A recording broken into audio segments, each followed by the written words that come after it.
G'day, it's Ben here from Open Sky Touring. I'm here camped up in the Dinton National Park. It's a beautiful spot. Lovely water in the background. Beautiful spot. I've even seen platypus here from time to time.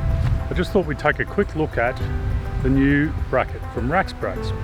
Basically, it's a quick release bracket that goes between your roof rack mounting points and your awnings. Let's take a look, shall we? So that little number there is what we're talking about. It's pretty simple. It connects to the back of your awning and then connects to your vehicle mount. In my case, I've got some tabs on the back of the roof bars. It's lockable. It's got a key locking point underneath and it's quick release. You can basically get your awning off in no time at all. Right there is a key point.